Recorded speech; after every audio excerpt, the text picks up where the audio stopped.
जय श्री राम, जय बजरंगबली, हर हर महादेव। मित्रों, आज श्री रामचरितमानस अक्षरशः कथा ज्ञान यज्ञ के अगले दिवस में सुंदर कांड में हम लोग प्रवेश करेंगे और देखेंगे कि किस प्रकार से गोस्वामी तुलसीदास जी ने भगवान भोलेनाथ जी की कृपा से इस सुंदर और श्रेष्ठ रचना को मूर्त रूप दिया है। किस प्रकार से अब हनुमान जी आगे बढ़ते हैं लंका के लिए, माता सीता जी का पता लगाने के लिए। पहले स्तुति होती है, स्तुति के बाद किस प्रकार से प्रभु आगे बढ़ते हैं और हम इसमें जानने का प्रयास करेंगे कि जब जब हम कोई अच्छे कर्म को करना चाहते हैं या उस कर्म को करने के लिए आगे बढ़ते हैं तो किस प्रकार की बाधाएं आती हैं, किस प्रकार की समस्याएं आती हैं और हमें परीक्षा से पास होना होता है।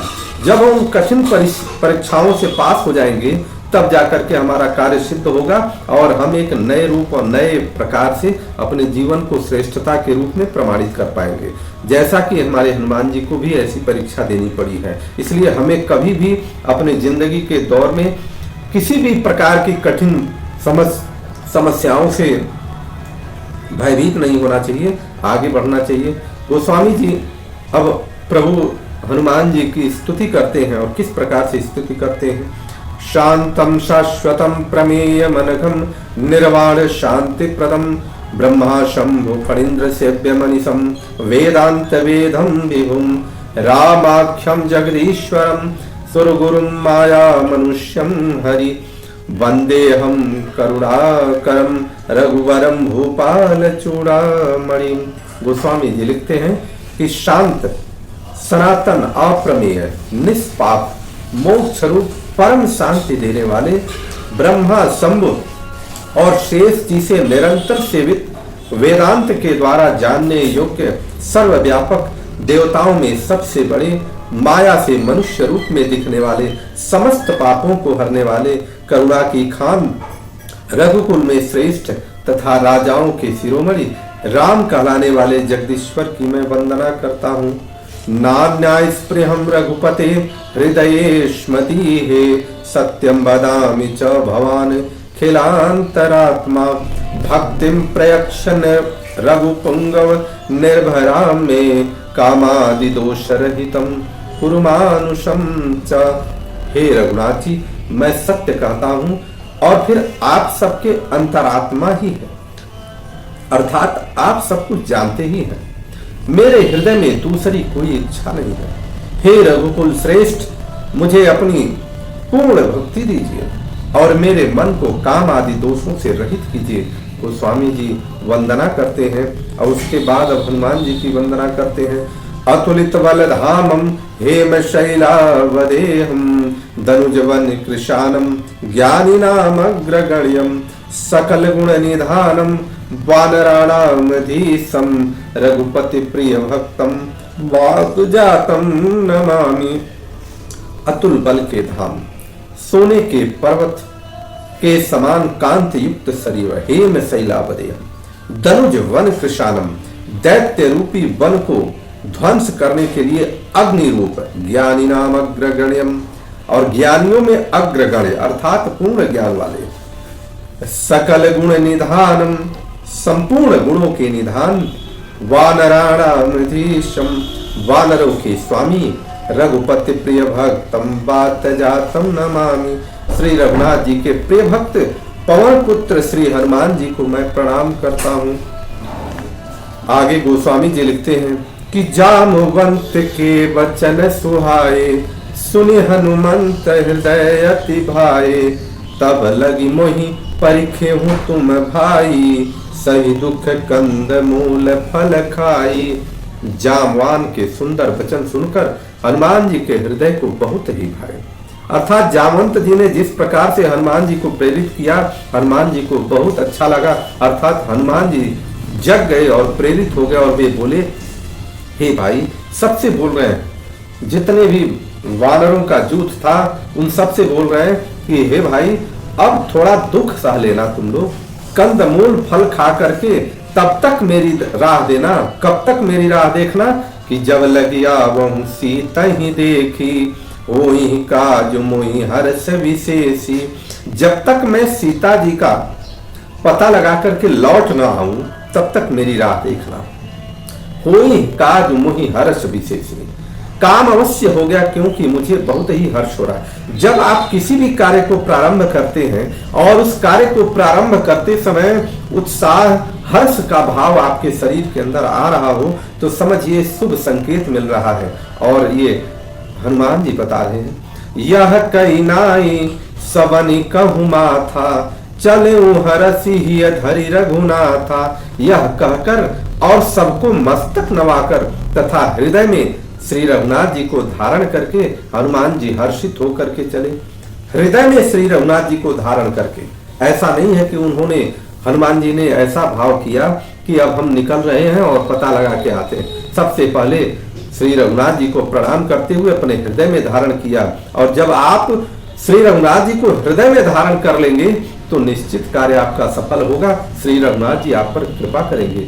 सिंधु तीर एक भूधर सुंदर, कौतुक कूदी चढ़े ताऊ पर, बार बार रघुबीर संभारी, तर क्यों पवन तनय बल भारी। समुद्र के तीर पर एक सुंदर पर्वत था। हनुमान जी खेल से ही कूद कर, खेल खेल में उस पर कूद करके उसके ऊपर जा चढ़े और बार बार श्री रघुनाथ जी का स्मरण करके अत्यंत बलवान हनुमान जी उस पर से वेग से उछले। और ये देखिए विज्ञान का नियम है कि जब आप किसी भी जगह से उछलते हैं तो विज्ञान ने भी ये प्रमाणित किया है 3 नियम के आधार पर कि क्रिया का प्रतिक्रिया होता है, एक्शन रिएक्शन होता है, न्यूटन्स लॉ के थ्रू। और जब वह हनुमान जी भी वेग से उछले और जितना फोर्स आप पीछे की तरफ लगाएंगे उतने ही फोर्स से आपको आगे धक्का मिलेगा और आप आगे की तरफ उछलेंगे। तो हनुमान जी हैं, बल के स्वामी हैं, उनसे ज्यादा बलवान इस सृष्टि में कौन है। और उन्होंने कितना फोर्स लगाया होगा, कितना बल लगाया होगा, इसको समझने की बात है। और जब वो बल लगा करके उछले तो हुआ क्या, जेहि गिरि चरण देई हनुमंता, चले सोगा पाताल तुरंता। जिस पर्वत पर हनुमान जी पैर रख करके चले वह तुरंत ही पाताल में धंस गया। जिमि अमोघ रघुपति करबाना, एही भांति चले हनुमाना। और जैसे श्री रघुनाथ जी का अमोघ बाण चलता है उसी तरह हनुमान जी चल दिए। श्री रघुनाथ जी का जब बाण चलता है तो बहुत तीव्रता होती है और उसको रोकने वाला कोई नहीं हो सकता। उसी प्रकार से हनुमान जी चलते हैं, इसलिए क्योंकि हनुमान जी ने श्री रघुनाथ जी को हृदय में धारण किया है। जल निधि रघुपति दूत विचारी, तय मैना कहूँ श्रमहारी। समुद्र ने उन्हें श्री रघुनाथ जी का दूत समझकर मैनाक पर्वत से कहा कि हे मैनाक, तुम इनकी थकावट दूर करने वाला हो, अर्थात तुम इन्हें जाकर के इनकी थकावट को दूर करो। यहां स्पष्ट होता है कि जब आप श्री राम के कार्य के लिए जाएंगे, भगवत कार्य के लिए जाएंगे, तो ईश्वर आपके लिए रास्ते में व्यवस्था करते ही रहेंगे। ऐसे ही समुद्र ने मैनाक पर्वत से कहा, हनुमान। अब जब वो पहुंचते हैं मैनाक पर्वत ने अनुरोध किया कि आप हमारे ऊपर विश्राम करिए, हम आपके पिता के मित्र के समान हैं। तो जब ये बात कहा तो फिर क्या हुआ कि हनुमान तेहि परसा, कर पुनि कीन्ह प्रणाम, राम काजु कीन्हे बिनु मोहि कहाँ विश्राम। हनुमान जी ने उन्हें हाथ से छू लिया। हाथ से छूने का आशय 2 है। एक तो मैनाक पर्वत ने कहा कि हम वायु के मित्र के समान है। दूसरी बात क्या है, दूसरी बात है कि जब कोई भी चीज आपके सामने आए और आप उसका उपयोग न करें तो हाथ से स्पर्श करके उसका सम्मान दे दें और स्पर्श करके प्रणाम भी कर लें। ऐसा भाव हनुमान जी ने प्रकट किया, हाथ से प्रणाम किया और फिर राम काजु कीन्हे बिनु मोहि कहाँ विश्राम। कहते हैं कि श्री रामचंद्र जी का काम किए बिना मुझे विश्राम कहाँ है। जब आप इस प्रकार से श्री राम जी के कार्य को पूर्ण करने के लिए अपना अटूट शक्ति को, दृढ़ निश्चय को आप निश्चित करेंगे, तब जाकर के प्रभु श्री राम जी आपके ऊपर कृपा करेंगे। जात पवन सुत देवन देखा, जाने कहु बल बुद्धि विशेषा। सुरसा नाम यहीन के माता, पठई नियाई कहीं ते ही बाता। देवताओं ने पवन पुत्र हनुमान जी को जब जाते देखा तो उनकी विशेष बल बुद्धि को जानने के लिए कि क्या श्री राम जी के कार्य को ये करने जा रहे हैं तो वो कर पाएंगे कि नहीं कर पाएंगे, अब देवता परीक्षा लेना प्रारंभ कर दिए। जानने के लिए उन्होंने सुरसा नाम यहीन के माता, सर्पों की माता सुरसा को उनके सामने भेजा। पठई ने आई कहीं ते ही बाता, और वह आकर के इनके सामने कह रही है, बात कह रही है। क्या कह रही है कि आज सुरन मुहि दीन है आहारा, सुनत वचन कह पवन कुमारा। सुरसा आकर के कहती है कि आज देवताओं ने मुझे आहार दिया है, तुम्हारे जैसा आहार मिल जाएगा, आज मैं उसे खा करके तृप्त हो जाऊंगी। जब ये बात हनुमान जी सुनते हैं तो देखिए कितने संयम के साथ हनुमान जी अपने निश्चित रूप से जिस दिशा की तरफ जा रहे हैं, जिस कार्य के लिए जा रहे हैं, उस कार्य के लिए अपना एकाग्रचित है, क्योंकि रास्ते में वो बहुत ज्यादा झमेला नहीं करना चाहते। इसलिए वो कहते हैं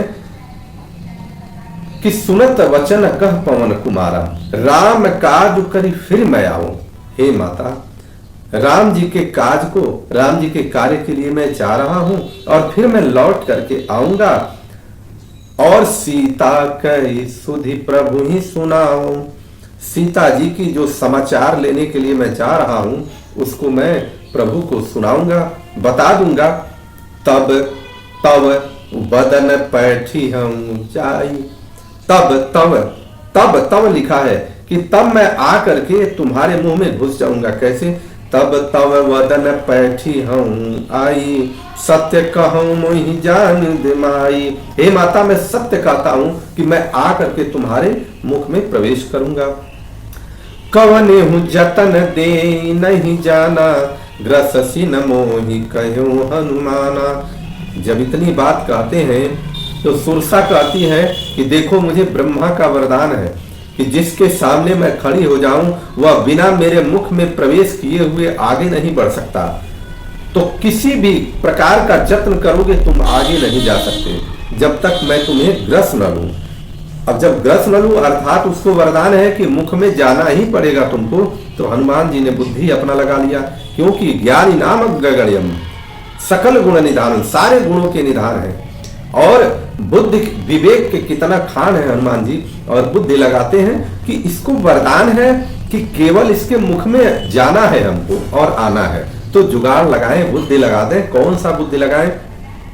कहा कि ठीक है, ग्रसहीन मोहि कहो हनुमाना।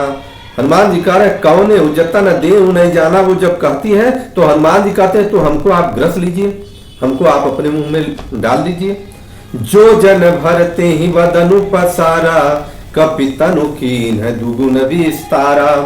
जैसे जैसे सुरसा अपना वदन को फैलाती है अर्थात मुख को फैलाती है, तो हनुमान जी कपि तनु कीन है दुगुन विस्तारा। जितना वो फैलाती है हनुमान जी अपना रूप दोगुना कर लेते हैं और बार बार कहते हैं कि मैं तो आपके मुख में प्रवेश नहीं हो पाऊंगा, इसलिए आप थोड़ा सा और अपने मुख को फैलाइए। सोरह जो जन मुख ते ठयऊं, तुरत पवन सुत 32 भयऊं। 16 योजन का उसने मुख फैला दिया और तुरंत ही हनुमान जी 32 योजन के हो गए। अब जैसे बढ़ रही है दोगुना हो रहे हैं। जस जस सुर सावदनु बढ़ावा, तासु दून कपि रूप दिखावा। और जैसे जैसे सुरसा अपना वदन बढ़ाती है वैसे वैसे हनुमान जी ने अपना रूप को दोगुना करते हुए उसको दर्शन करा रहे हैं, अपने विराट रूप का भी उसको दर्शन भी करा रहे हैं। सत जो जन तेहि आनन कीन्हा, अति लघु रूप पवन सुतलीन्हा। जैसे जैसे सुरसा बढ़ी, अब जब 7 योजन का उसने अपना मुख कर दिया तो अति लघु रूप पवन सुतलीन्हा, छोटा सा रूप हनुमान जी ने ले लिया, तुरंत छोटा सा रूप ले लिए। और उसके बाद क्या किए कि बदन पैठ पुनि बाहिर आवा, मागा विदा ताहि सिरुनावा। उनके मुख में प्रवेश करते हैं और उसके बाद फिर से बाहर आ जाते हैं, क्योंकि उसने बताया था कि जिसके सामने मैं खड़ा हो जाऊं बिना मेरे मुख में प्रवेश किए वो नहीं जा सकता। तो इन्होंने कहा ब्रह्मा जी का वरदान भी झूठा नहीं साबित होगा और ये मेरा काम भी हो जाएगा। तुरंत बाहर आए और अपना विदा मांगने लगे। और उसके बाद ज्यों ही विदा मांगने लगे तो सुरसा अपने मुख्य रूप में अब आ गई। कौन से रूप में? मोहि सुरन जेहि लागी पठावा, बुद्धि बल मरमु तोर मैं पावा। वो बताए कि मुझे देवताओं ने आपके लिए पठाया था। किस लिए भेजा था? कि मैं आपके बुद्धि और विवेक का परीक्षा ले सकूं कि आप जिस कार्य के लिए जा रहे हैं उस कार्य के योग्य है कि नहीं। अर्थात हमें इस बात को जानना जरूरी है कि हम जिस कार्य को करते हैं पहले हमको ये बात समझ लेनी चाहिए कि हम उस कार्य को करने के योग्य हैं कि नहीं। कौन कौन सी योग्यता उस कार्य के लिए चाहिए, उस योग्यता में आप हैं कि नहीं। इसीलिए एक सुंदर श्लोक है, उत्साह संपन्नम अधीर सूत्रम क्रिया विधिक्यम व्यसने स्वशक्तम शूरम कृतज्ञम दृढ़ सौहृदम चक्षुमी स्वयं याति निवास हेतु। किसी भी कार्य को करने के लिए उत्साह से संपन्न होना चाहिए। अदीर्घ सूत्रम, आलसी कभी न हो। क्रिया विधिक्यम, उस कार्य को करने की विधि को आप जानते हो। व्यसने स्वशक्तम, अर्थात उस कार्य के करने के लिए व्यसन जैसे करने वाला जो आदि कोई नशेड़ी व्यक्ति होता है उस प्रकार का आपको आदि हो जाए। इसका परिभाषा दो तरह से संतों ने दिया है कि व्यसन से मुक्त हो, नशा से मुक्त हो। और संतों ने यह भी कहा है कि जिस प्रकार से कोई नशेड़ी नशा से युक्त होता है उस कार्य को करने के लिए आप उसी प्रकार का आपके अंदर भाव आ जाए, नशा आ जाए। शूर होना चाहिए। कृतज्ञम, अगर कोई आपको रास्ते में सहयोग कर दे तो उसके साथ आप कृतज्ञता का भाव रखिए, धन्यवाद जरूर करिए। दृढ़ सौहृदम, दृढ़ सौर पराक्रमी होना चाहिए। दृढ़ सौहृदम, आपका दृढ़ निश्चयता होनी चाहिए। चक्षुमी स्वयं याति निवास हेतु, ऐसा अगर है तो स्वयं त्रिभुवन की लक्ष्मी माता आपके वहां निवास करेंगी, वास करेंगे। अर्थात इससे कार्य आपका सिद्ध होगा। तो हनुमान जी की भी परीक्षा हुई और हनुमान जी इस परीक्षा में सफल हुए। राम काज सब करी हूं, अब सुरसा कह रही है कि राम काज सब करी हूं, तुम बल बुद्धि निधान, आशीष दे गई सो हर्षि चले हनुमान। तुम श्री रामचंद्र जी का सब कार्य करोगे क्योंकि तुम बल बुद्धि के भंडार हो। यह आशीर्वाद देकर के सुरसा वहां से चले गई कि मैंने तुम्हारी परीक्षा ले लिया कि तुम बल और बुद्धि के भंडार हो। प्रभु श्री रामचंद्र जी के कार्य को निश्चित रूप से तुम संपन्न करोगे। और सुरता आशीर्वाद देकर के आगे चली जाती है और हनुमान जी आगे बढ़ देते हैं। बोलिए हनुमान जी महाराज की जय। इस प्रकार से सुंदर कांड को सुनना पढ़ना क्यों आवश्यक है कि सुंदर कांड में हमें वे सारे ज्ञान मिलते हैं कि अपने जीवन में जो भी श्रेष्ठ कार्य हम करते हैं उस कार्य को किस प्रकार से किया जाए। सुंदर कांड से आपको मिलेगा। जब हनुमान जी की परीक्षा हो सकती है तो फिर हमारी और आपकी भी परीक्षा होगी। बोलिए माता जानकी की जय, प्रभु श्री रामचंद्र की जय, लखन भैया की जय, हनुमान जी महाराज की जय, माता पार्वती की जय, भगवान भोलेनाथ की जय। हर हर